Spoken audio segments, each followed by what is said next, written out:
Hi హేజుడ్ bro గారు, ఎలా ఉన్నారు? Happy new year. మీ వీడియోలు నేను చూస్తూ ఉంటాను.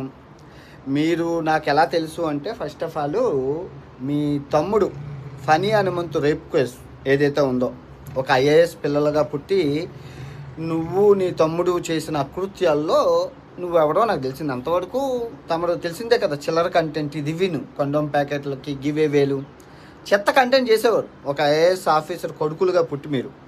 అయితే నువ్వెప్పుడు బత్తాయి రంగు పూసుకున్నావు, బత్తాయిగా మారావనేది జనంకి తెలుసు. టీనేజర్స్ని అడిగితే చెప్తారు తమరు ఎప్పుడు బత్తాయిలా మారారా అని. ఇప్పుడు నువ్వంటే బత్తాయి, కానీ నేను బత్తాయిని కాదుగా.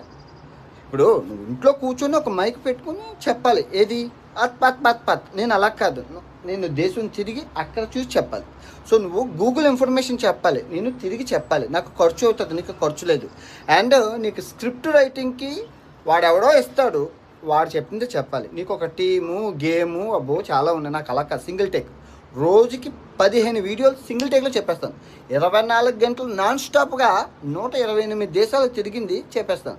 నాది single take. Okay, in the front there is a crocodile festival. ఇప్పుడు ఆ వీడియో తీసేస్తే 2026 నీకు శ్రీరామ రక్ష. ఓకే, ఒకళ్ళు ఉంచితే 2026 పిక్చర్ అభి బాకీ హే.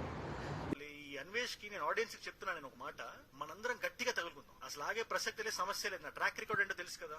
రోజు వీడియో చేస్తానని ఫిక్స్ అయితే భూమి బద్దలైపోయినా వీడియో వచ్చేస్తుంది. ఫీవర్ 104 లోనే కూర్చొని మాట తర్వాత హాస్పిటల్ వెళ్తాను. అలాంటిది నేను 2 వీడియోలు చేయడానికి ఫిక్స్ అవుతాను. నువ్వు కానీ యుద్ధంలో వద్దామని ఫిక్స్ అయితే కార్తికేయ స్వామిని పట్టుకొని మాడుతున్నావు కదా, ఆంజనేయ స్వామిని వెనక పెట్టుకొని. అదే కార్తికేయ స్వామి సాక్షిగా చెప్తున్నా, he is known as the god of war. యుద్ధానికి నువ్వు సై అంటే వద్దడానికి నేనేవండి. గట్టిగా చేద్దాం, జనాలకు మీనింగ్ ఇద్దాం.